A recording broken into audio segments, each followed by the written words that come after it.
Hi there, everyone. So it's me again, Dr. Annabelle A. Gordonas, your session trainer for today for our national webinar training on digital and media platforms. Okay, so we are on our session 3 module, and this is titled Facilitating Flexible Learning During Educational Disruption, the What's and the How. So in this session, I'll be dealing with the different topics to wit, flexible learning, online learning, utilizing edtech tools, and some bold initiatives and innovations which are actually happening around the world. Okay, so when uh, the curve ball of pandemic, which is COVID-19, has been throwing at us, and the various quarantine processes that we are experiencing in this unprecedented pandemic, we tend to process, no? Because we are changing the shift that we used to do from the normal life before to that of the new normal that we are actually experiencing nowadays. Okay, so the first one is the physical distancing. Okay, I believe not all schools in the Philippines will experience online learning because, to be honest, I come from a province in Surigao City, and just today I don't know if that will happen because I was asking a principal and I asked her about the situation in our city, and was really asking this question if they are going to do the paradigm shift of online learning. According to her, some of the teachers have no laptops. They don't have the capacity to be digital, at least the digital immigrant type of capacity, because they don't have trainings, they don't have internet connection, and most importantly, the condition of their learners. So uh, I was shocked because I thought maybe, yeah, that's true. So physical distancing has been considered to be impossible for now. Okay, so I hope maybe in a year or two we can be able to do the face-to-face interaction in the class. The next one is the contactless transaction. So I guess you're familiar with this. When you buy something, you're just doing it through a delivery, and when you pay, you do it through an online transaction, which is considered one of the big innovations in the course of Industry 4.0, right? So another one is high safety precautions. When we go out, we always do safety protocols now. We are doing this for our family and loved ones, I guess. And the next one, there is no face-to-face meeting. So you have observed that in your school, the Zoom meetings have been considered to be the most famous learning community in the Philippines. Okay, so, however, yun nga, let us be careful of our security and privacy, because we have seen and we have read that some of the Zoom meetings were invaded by undesirable people, okay, who tend to bring disruption in the so-called meeting, okay, and selective transactions, okay, where essential workers are doing that, okay. So this will be the new things that we'll be facing in this year or in the future, okay. Basically, siguro, no, you're going to buy PPEs when we tend to render our duty in our school, and I don't know if what would be the situation of the Philippines when we start our classes come August. But I still believe, no, with our government's efforts, especially the Department of Education and the Commission on Higher Education, have been proposing programs and policies regarding COVID-19 so that they can possibly offer, quality service to us, to all of us, the teachers, parents, administrators, and most importantly, the students. Okay.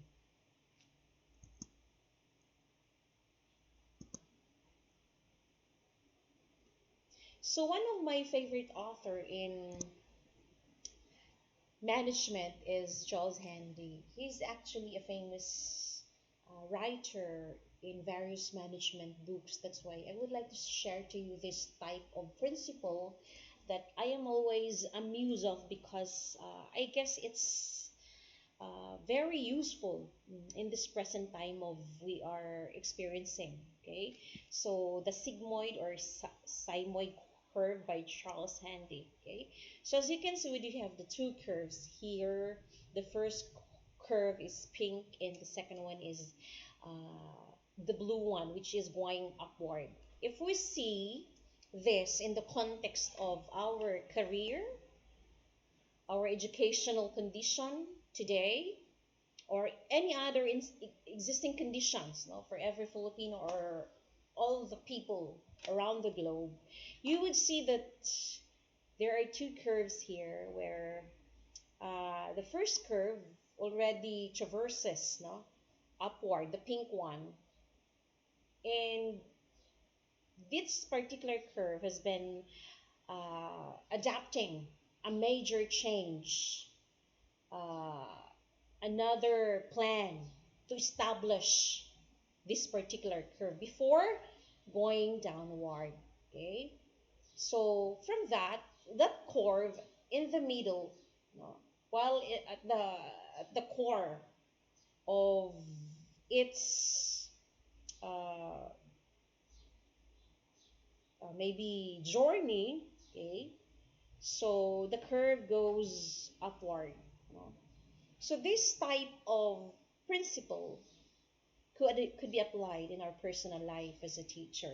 Okay, I understand that some teachers do not have access to online learning, and that's true. That's basically true. Me, being a teacher of an instructional multimedia for maybe 3 years, I've been adept to various instructional design approaches and applications. But I would say that I still lack the ability to really embrace this type of new normal, except for those who are really experts like the IT people, right? Or any other people who are really spending their lifetime training and educating themselves as regards information, communication, and technology.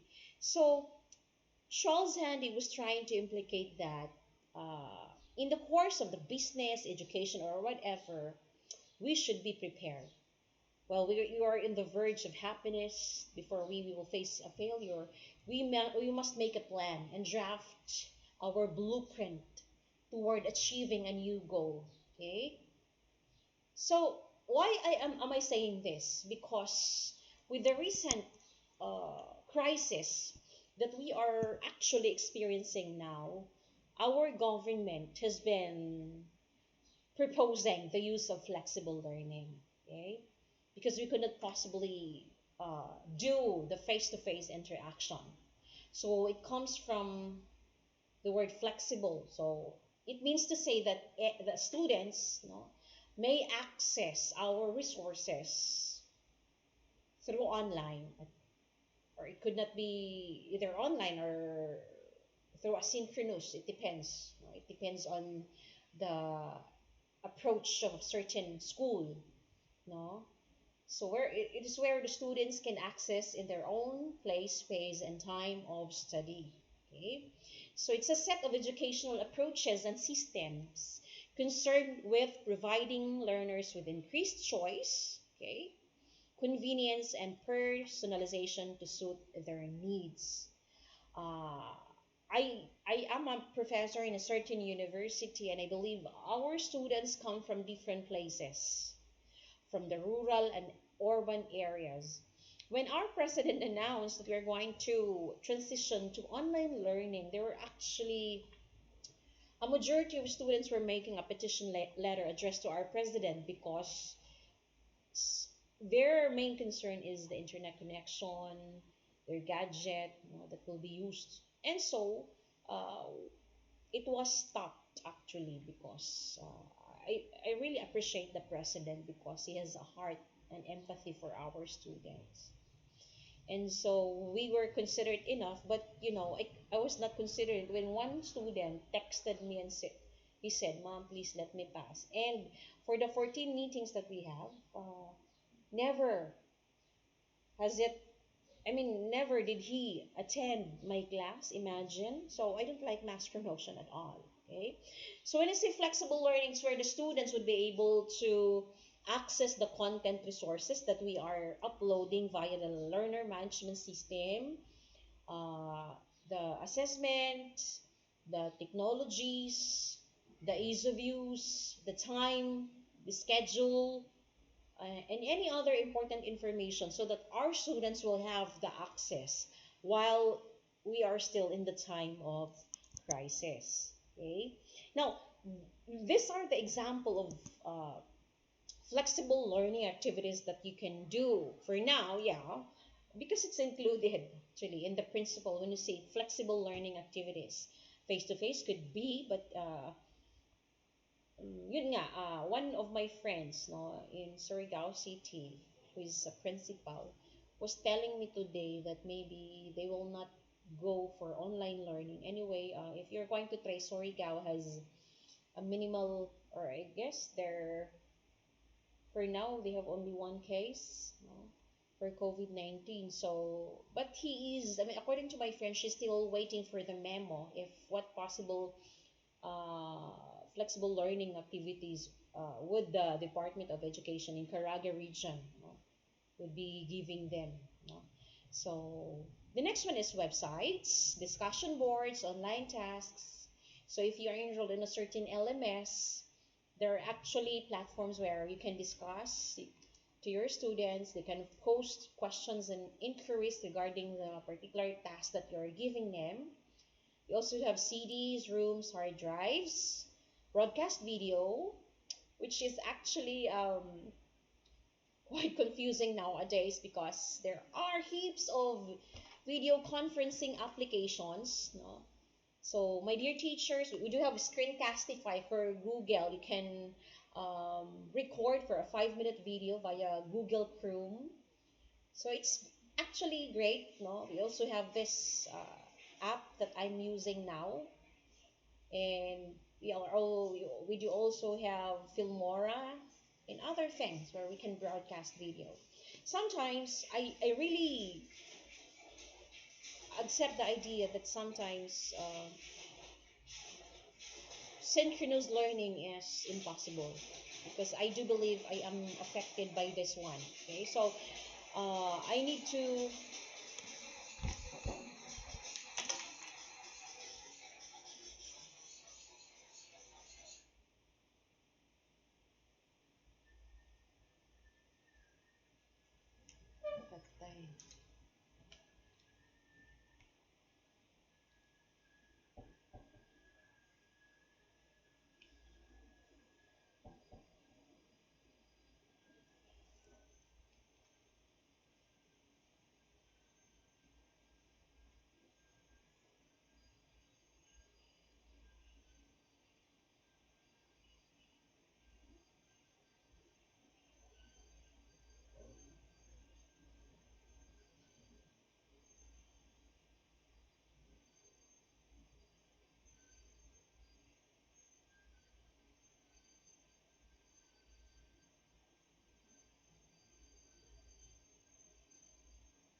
So we do have teleconferencing or video conferencing, which are actually um, vital for now because we are so very lucky. Heaps of developers are presenting their various apps in order to guide us or maybe deliver some new flexible applications so that we can perform some of the flexible learning activities in the virtual classroom that we are about to launch come August. Okay, so We also have note making. In the, I mean, for now, there are plenty of applications which are basically uh, into note making. So it depends on you what to choose based on your preference or to the accessibility that you would like to get from this note making. Group discussions, debates, this is strategy for you to encourage your students to do collaborative work. Surveys, well, the Google Forms is quite popular nowadays. Actually, I would say that the generation now who are doing this, their masters and doctorate degrees, are quite fortunate because they can do their thesis surveys.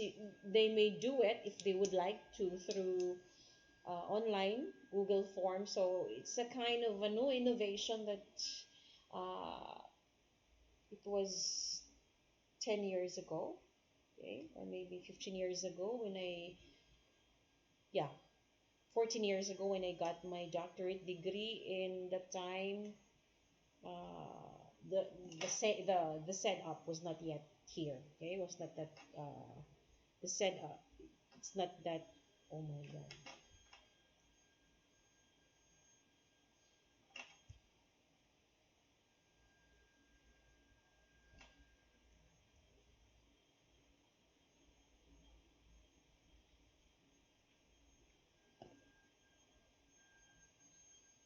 So we also have Google Forms or surveys.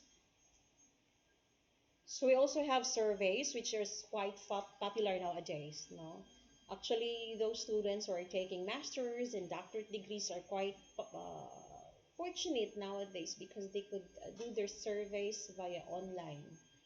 Okay, accessing and completing exercises and gathering information. Okay, Facebook has been used as an effective way of uh, presenting an information. It's quite fast and effective. But when it comes to security and privacy, maybe you can choose another alternative, especially when it comes to delivering your content and other assessment tasks for your students. Also, you have lab work. Okay.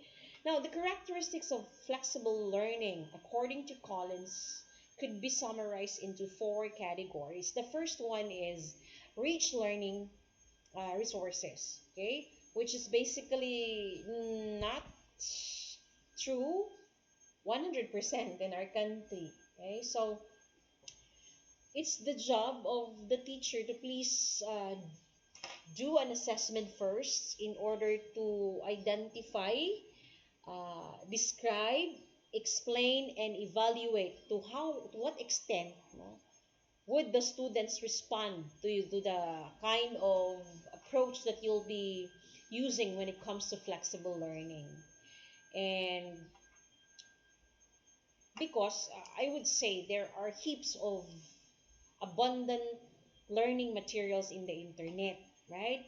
The open educational resources, the commons, where students can right away uh, research on a particular topic, or if they would like to explore on games, you can do that. No? So, however, we need to guide them to choose certain content with quality, of course, those with license, because we do have OERs which are basically free and are legal, no, for sharing. The next one is ownership of learning. So through flexible learning, students are given the chance to express themselves and do independent uh, tasks interactively with the teacher's guidance. So from that, this could be another way, no, of letting them reflect and explore their role as a 21st century learner. Okay, the next one is learner centered because it's an active process, no? They are given the chance to experience authentic real life uh, learning experiences in the virtual classroom. No? So uh, real situations are provided by the teacher so that students may be able to present and demonstrate, no, a certain output at the end of the day. No? It's not about us, it's about them, no?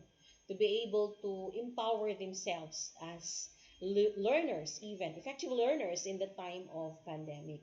And the next one is diversified resources. I guess you can relate with me when we describe the resources 20 years ago, 10 years ago, where we do not have our gadget and we spend our time mostly in the library taking notes, you know, whenever we do have free time. But now you can see that the learners are actually quite fortunate enough to have the wide array of learning resources. Now, it depends on them uh, what to choose of the types of materials that they will be using in the classroom context. So let me discuss to you the dimensions of flexibility. Okay, so see, from the word flexi or flexible, you know, so it caters both the students and the teachers. Even the administrators are actually included because they're the ones supporting the program. How can the teachers be able to cascade a certain program or maybe demonstrate and execute if the administrators are not actually cooperating? Okay, so the first dimension is learning milieu. So in this time for now, the learning environment is virtual. So um, again, let's go back, no, to the word that I have mentioned a while ago, and that's empathy. Okay, let's put ourselves to the shoes of our students, our co-teachers. Some of them do not have the luxury of having a laptop, a gadget. So I hope you are going to be flexible with the way how you formulate your course content, you know, which are actually based on the competency guides, no, or the milk prescribed by the Department of Education and the syllabus for the CHED, and the assessments that you do, you know, for the students. You're always uploading assessments for the students to download and answer in hard copy or whatever. So let's try to be considerate enough as to when we let them do something, they would be able to rightfully uh, react and innovate, no, on a particular topic that we would like them to do. Okay, so the next one is,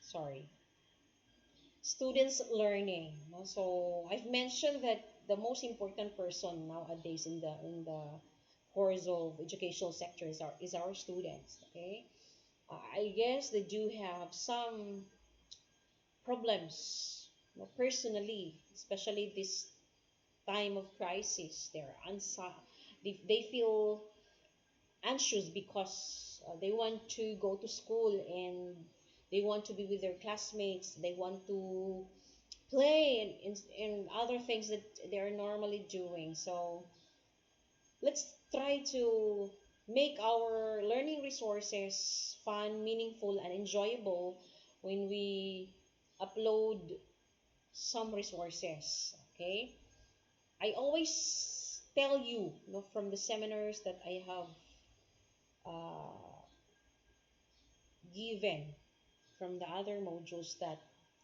always embrace the principle of being less, because you can offer more when it comes to whatever dimension you'll be offering, you know. So let's try to train and hone on students so that they may be able to embrace the aspects of nurturing them with the knowledge, skills, and attitudes. Okay, because the employers of these learners are not actually basing from the grades, they are more on the KSA that our students will be acquiring as they are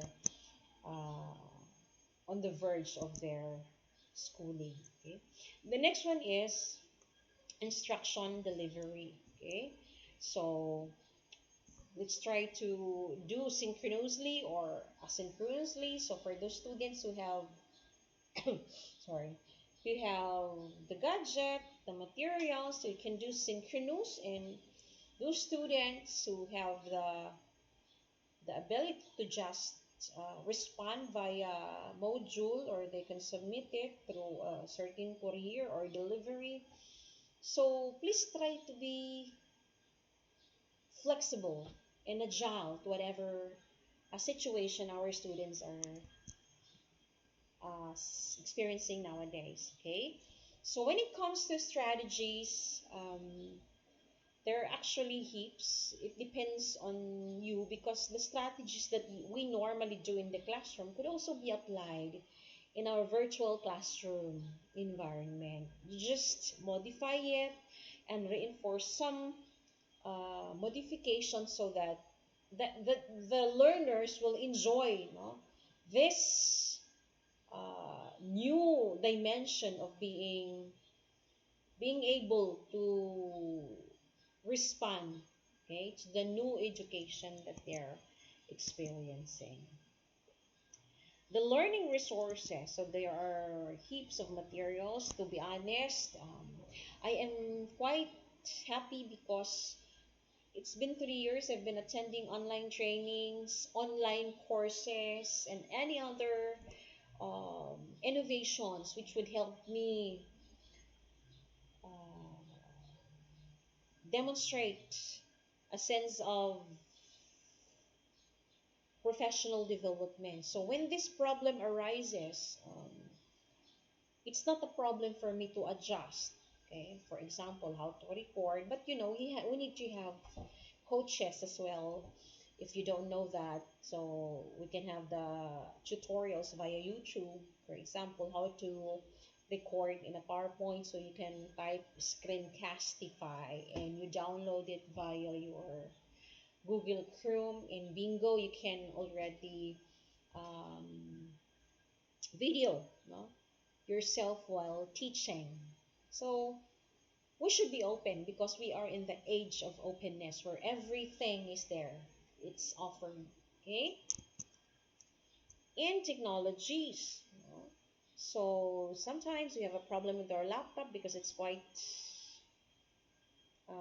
slow when it comes to the service that it is giving us, the internet connection, the gadget, because some of the apps need to be Android.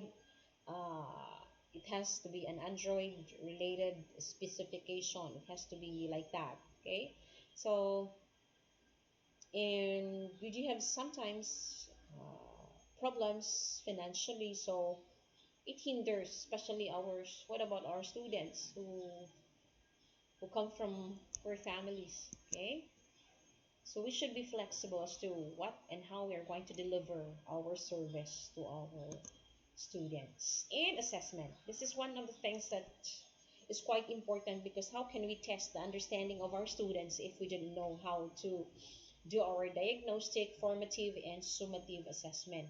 The things that we do and we let them do in the formative assessments will identify who they are in terms of the assessment or summative assessment that they are about to perform. It could be standardized tests or any performance-based task that you would like them to do, design and craft. So we should be, the assessment is crucial. Okay.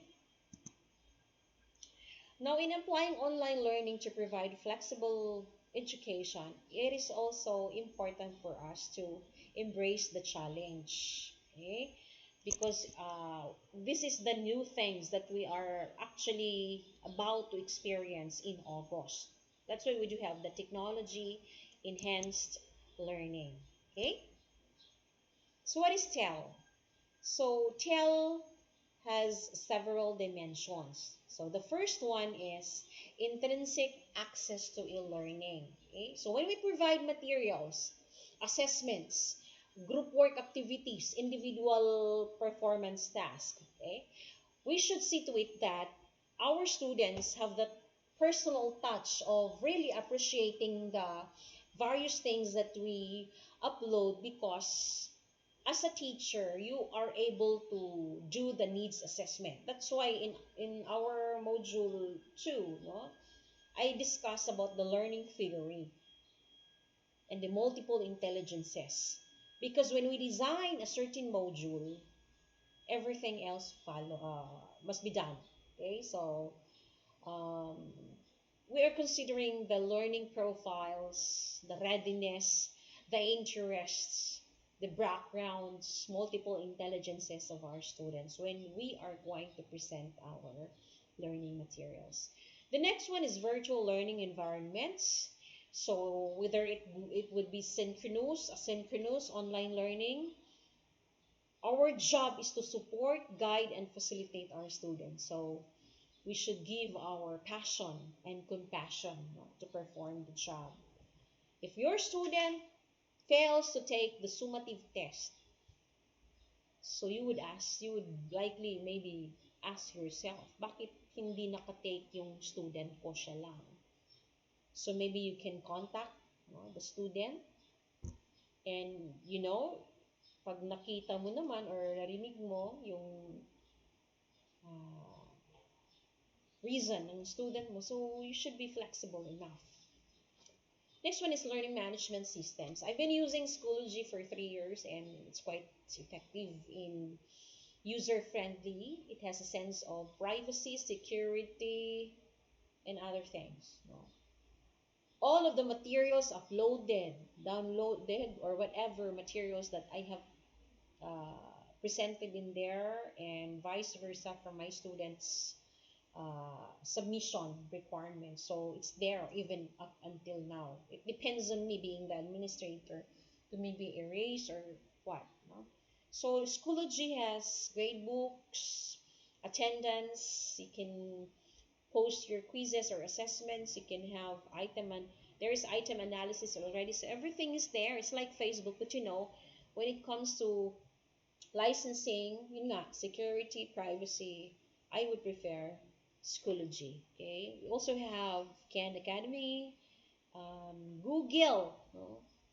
Google Classroom. It's also nice. I've been using it, but it depends on our preferences. Okay, so next one is the users. So naturally, we are the users and the students. So there should be a balance as to how are we going to use it purposively, where students can and will learn at the end of our session.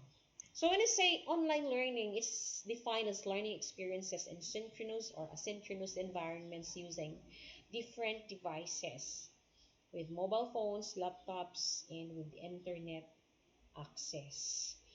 To tell you honestly, I've been attending meetings via Zoom, and sometimes the signal is quite erratic, so I really got a problem for that. I prefer recorded presentations because I need not think of the connection that might stop while I am talking. So it will really disrupt you a lot. While with pre-recording, you are there, you're just, it seems you're just in the classroom. Okay, but there are several preparations, of course, when you do pre-recorded presentations. Okay, so how to provide online learning? It could be synchronous. You can do this online. Lahat kayo sabay-sabay nandun via Zoom meetings, with online connection. And asynchronous, depende. It could be offline and online. Okay, for example, if you're letting your students do the LMS and you're answering in their own time, place, and study, then they can do that. Okay, so open learning naman, from the word open, so everything is there, it's provided. So it depends on you. I mean, the ball is in your hands, my dear participants, on what to choose from this wide array of resources. But never forget that we are still the number one uh, source of knowledge. So nobody replaces us. That's the personal mantra. That should be the personal mantra of every teacher. Now, we have the so-called disrupted classes and undisrupted learning.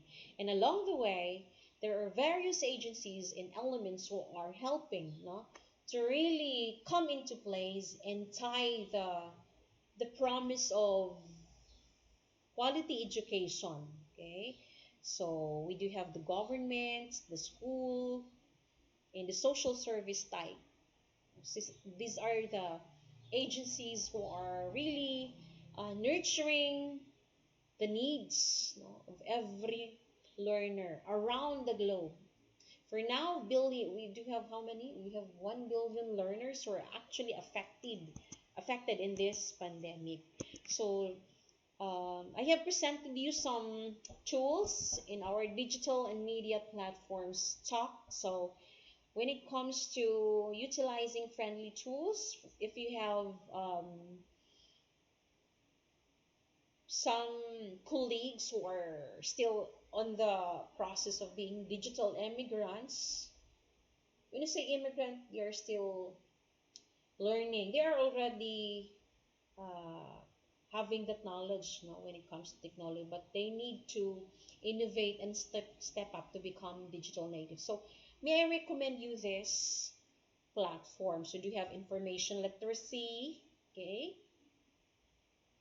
We do have media literacy network, global create for or create critical thinking and communicate and collaborate. So I hope you'll try to explore. Although I'm pretty sure that the majority of these apps are familiar to you. Okay. So in utilizing tools, I have here an example. Okay. So we do have the categories of tools. For example, because it's June and July, so I would like to record my topics.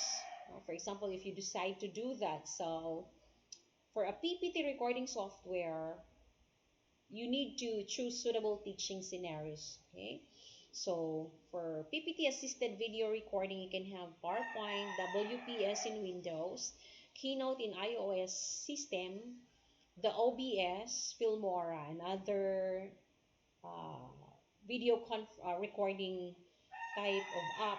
Okay, for screen capture software, for video editing, especially suitable for producing software operation courses, you can have Camtasia, Studio QuickTime, Adobe Premiere, OBS, Filmora. Okay, sorry. So for software or video production, you can have Huawei Course Maker app. Okay. For the software original video producing, you can have Cam Scanner and mobile phones. Multimedia learning resource producing, you have Mystic Craft, Snow Captivate. Okay. All types of live streaming software, including software on interactive teaching, okay, remote office, online course, o diba? So you can use this Rain Classroom, Tencent, okay, Learning app, and any other Zoom, TED Conversations, etc. All kinds of online teaching platforms in national level, regional level, and community level. So this is suitable for asynchronous. I vouch for MOOC or massive open online course. So I hope you have now a great perspective on what is flexible learning. Okay, so for now we are going to discuss on how to adopt suitable digital learning resources. Okay, so I have also mentioned in our module 1 about the open learning resources. You know? So since we are in the age of openness, heaps of materials are freely available in the internet, but we should never forget the licensing of this particular app that you're using, especially when you are downloading open educational resources in other applications. So when you see open learning resources, which refers to materials included in the context of a course that support the learner's achievement of the described learning goals. So we are going to be in the verge, or we will be transitioning the goal of digital learning resources. So this is the concept of the total quality management. Do the right things right the first time, every time. Okay, so excellence is a habit. So making mistakes is a no-no. Well, it's okay to be committing mistakes or errors, but at least we are always seeking, no, in doing things with quality. Because in teaching, we should not commit mistakes, no, because we're committing crime if we do that. Okay. So when we evaluate the suitability of digital learning resources, ayan na, kasi ang dami nating ina-attend na trainings, no? So be sure may licensing yan. No? Normally, it's the mga OERs from America and other credible countries, talagang ano naman po when it comes to licensing. Accuracy, kumusta naman po yung mga content na nandun, assessment that you are adapting or modifying. Would it be answering or responding to the needs of your students? Interactivity, ease of adaptability, user-friendly ba siya for your students? May cultural relevance ba? You need also to let them embrace who they are, okay? To put a personal touch of being a Filipino in whatever you are introducing. That's why you do have the contextualization, right? Because it's where you are modifying your material to the community that you are serving and suitable learning resources. So, instructional organization of learning, well, you're familiar with this. One is lecture. You can do a recorded video to do lectures if you have a problem in internet connection. It's where it's still a teacher-directed type of instruction where the teacher is expected to deliver advanced lessons, great material, content, etc. Okay, so here the learning is based from the teacher. The next one is the case study. You will let your students do a collaborative learning of finding something, no, for them to study at. So this is a great pedagogy for you to let them explore and share something big and comply in your assessment. The next one is debate. It's where your students are given the chance to express freely their ideas on one particular topic, and you let them collaborate with their classmates. Student-led discovery. So since we are following the learner-centered type of curriculum, so we need to present materials where we basically steer their attention. And I guess you're familiar with all of those, like integrative teaching, reflective teaching, what else? You have constructivism approach and all of those things. I guess you're familiar with those things because we do have prior trainings for that.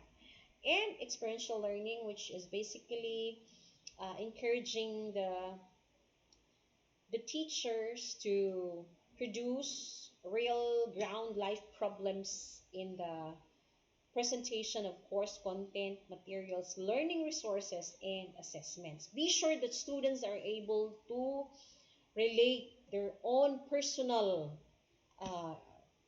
ideas, principles, situations when you are when you are adapting the experiential learning. Brainstorming is one way to gather and get their insights or pulls. No? So there are actually heaps of apps which you can use. Mentimeter, Slido.com, can also have Schoology for that matter. Okay, drill and practice. Okay, so these are just some. I guess you're familiar with these things, and you may just choose and select appropriate app, no, to possibly uh, let your students perform and demonstrate a certain skill that you would like them to do. Okay, so we do have here organization forms of online learning, which could be synchronous, and organization forms of learning, which could be asynchronous. Okay, so online means you are live streaming. There is an existing teaching courseware. Students are with you, listening, asking questions. You are focused in teaching the instruction, right? Sorry. And we do have asynchronous. One of the famous LMS for this is Google Classroom, the massive open online course. The students can uh, download the materials offline. It can be online as well. Okay? So, the next one is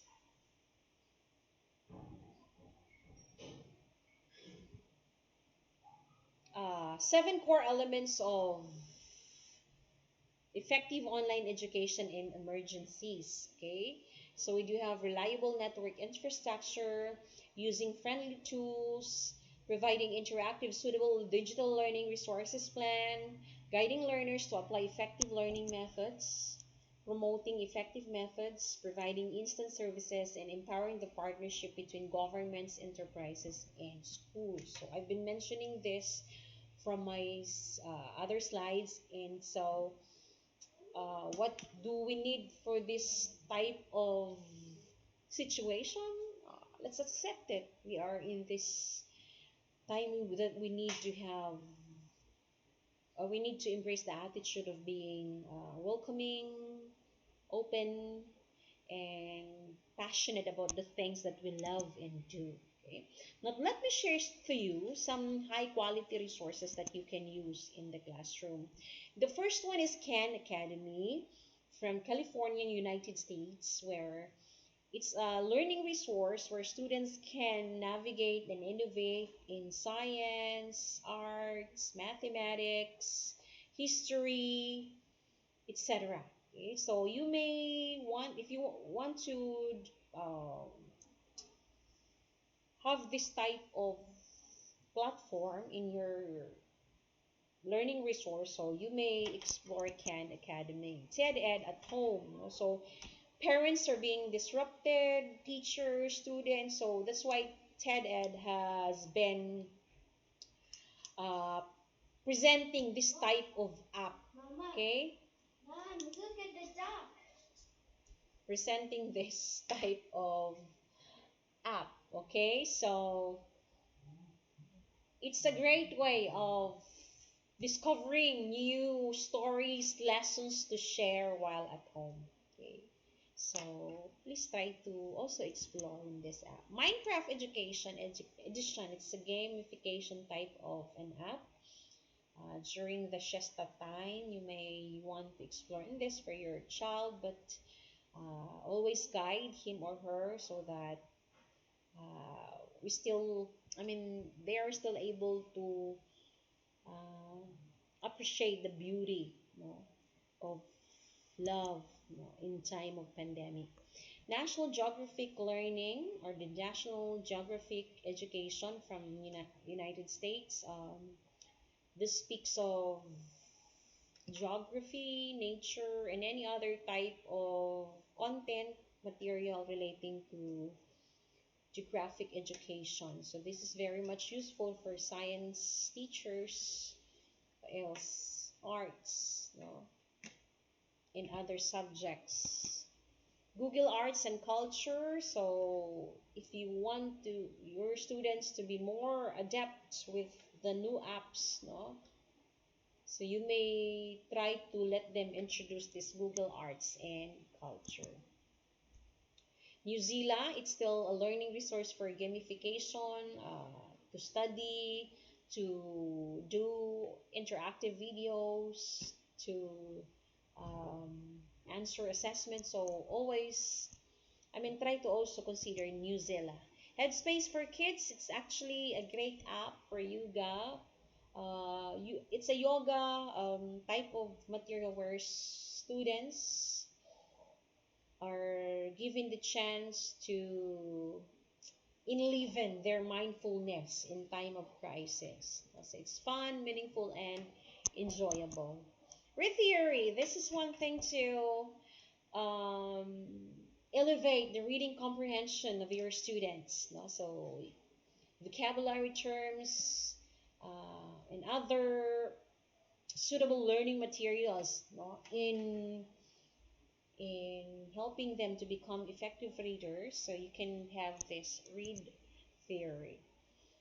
So amidst the problems that we are facing nowadays, there are famous organizations and other agencies have been doing innovations in order to cope up with the recent crisis. So OutSchool, where students are collaborating, teachers, educators, etc. Actually, yun nga, I have been mentioning about the Zoom, right? Penpal schools, students connect and collaborate. They share their stories, inspiring learning experiences. So that's Penpal schools. Stories for Solidarity um, speaks about the youth on how they are combating change around the globe. So this comes from the United States. Newsletter project is from United States.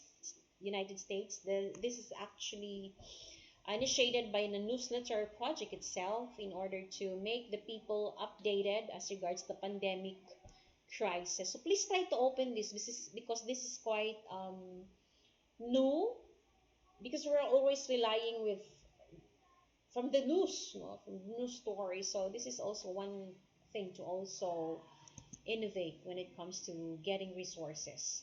School day at home. This is for parents and students to make themselves productive. Okay. Go Noodle at home for children who would like to do a learning fun-filled kind of experience. So please try to open this. Otsimo, this is for children with disability. So may mga applications for those who cannot who have difficulty in speaking or mga speech delays and other motor skill relative problems. Okay, so please try to open Otsimo app. Kahoot. I guess you're familiar with this one. Okay, it's some online gamification where students are becoming interactive when you're presenting a certain question. The Scratch, where students are given the chance to be interactive as well as to the various things that you would like to explore in science, in mathematics, etc. Now in time of pandemic, so maybe you can explore learning other countries' languages, okay? So why not download Duolingo? So this is a great app for us to be able to also innovate when it comes to learning languages around the world. Okay. Spotlight, quality education for all during COVID-19 crisis. So we do have the bold initiatives that we can use as an inspiration. Okay, broadcasting nationwide. So broadcasters and anchors have been really dedicated. Actually, they're frontliners as well, who are really committed in delivering quality news amid this time of COVID-19. Businesses helping meet education needs in Finland. They're donating laptops and any other gadget and equipment in order to support the affected sectors. Okay, virtually connecting with the world, of educating educators for the future. These are actually teachers who are collaborating and connecting with each other in order to support, share, collaborate, benchmark, etc. Okay. Politicians addressing students. So let's benchmark the prime ministers of Norway and New Zealand about They're doing good when it comes to COVID-19, bringing communities together. So this is quite good. And reaching children and students in remote locations from Norway and New Zealand. So we are aware of the vulnerable populations who are affected nowadays. So I hope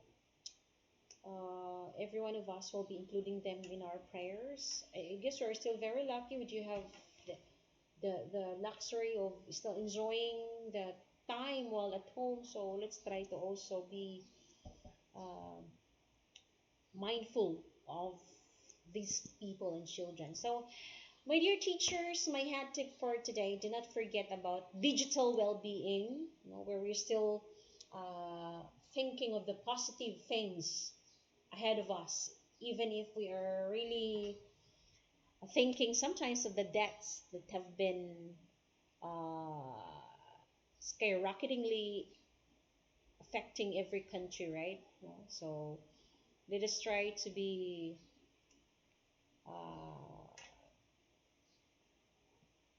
let's try to be positive about all of those in order to really face the future. Okay, privacy. I've been mentioning some of the elements that you may use, because sometimes as you download everything or give your personal information via internet, you are already exposing yourself. Okay, security and safety. Okay, so may we have the PPE suit of courage, you know, to always look for the future. Never mind the trials and tribulations along the way, as long as we are passionate for our job as teachers.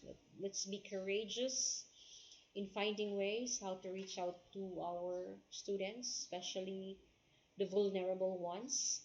Googles of empathy. Let's try to always think the least, the lost, and the last. Okay? Compassion, to always embrace love and care for others. The face mask of hope.